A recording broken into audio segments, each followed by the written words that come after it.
अस्सलामुअलैकुम दोस्तों, world knowledge की एक और वीडियो में आप सबको खुश आमदीद। फलस्तीनी लेने लगे सुख का सांस, चारों तरफ खामोशी, जिंदगी की तरफ दोबारा पलटने लगे खास वाम। जी हाँ दोस्तों, बिखरी लाशें मगर अब है इत्मीनान। हमास ने गजा में कंट्रोल फिर से संभाल लिया। इसराइल का कहना था कि इसने मुसल्लह ग्रुप के हजारों अरकान को हलाक कर दिया है, शहीद कर दिया है, लेकिन इसराइल का ये दावा झूठा साबित हुआ। इसने साबित कर दिया कि वो अब भी गजा में ताकत रखता है। 15 माह की तबाही के बाद इसराइल के साथ जंग के बाद हमास के काफी बड़ी तादाद में जंगजुओं का खान यूनिस की सड़कों पर आना पैगाम है कि हजारों अरकान की शहादत, असला और सुरंगों की तबाही के बावजूद हमास को खत्म नहीं किया जा सका और अब भी वो गजा की मजबूत तरीन जमात है। अमेरिकी अखबार के मुताबिक इसराइली वज़ीर-ए-आज़म नेतन्याहू वो हमास के खात्मे के दावे तो करते रहे, लेकिन गजा के लिए कोई मुतबादिल ना पेश कर सके। अक़वाम मुत्तहिदा का कहना है कि इसराइली वज़ीर-ए-आज़म नेतन्याहू की जंग की वजह से गजा के अंदर जो तबाही आई है, गजा के अंदर जो तबाही हुई है, इमारतों और दीगर इंफ्रास्ट्रक्चर के मलबे को जो नुकसान पहुंचा है, इसको साफ करने के लिए 21 साल का अरसा लग सकता है और मलबे की सफाई पर 12 अरब डॉलर की खती रकम खर्च हो सकती है। और दूसरी जनब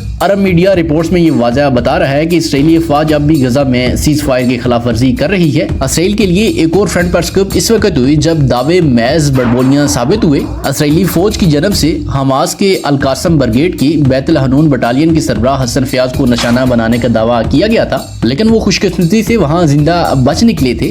गुज़श्ता रोज एक जनाजे से सामने आने वाली वीडियोज में हसन फयाज को एक जनाजे के मौके पर लोगों से खिताब करते हुए देखा जा सकता है, जिसके ऊपर वीडियो सामने आने के बाद इसराइली फौज ने भी हसन फयाज को निशाना बनाने में नाकामी का फिर इतराफ कर लिया। सो दोस्तों, हमास क्या दीदा दलेरी से लड़ रहा है, हजारों शहादतें, हजारों कुर्बानियां दे चुके हैं, लेकिन अभी वो एक कदम पीछे हटने को तैयार नहीं है। इसराइल कभी भी अपने इरादों में कामयाब नहीं होगा। कमेंट सेक्शन में अपनी कीमती राय जरूर दीजिए। वीडियो अगर आपको अच्छी लगी तो वीडियो को लाइक कर ले। नए आने वाले दोस्तों के चैनल को सब्सक्राइब कर ले। मुलाकात होगी आपसे नेक्स्ट वीडियो में, तब तक के लिए अल्लाह हाफिज।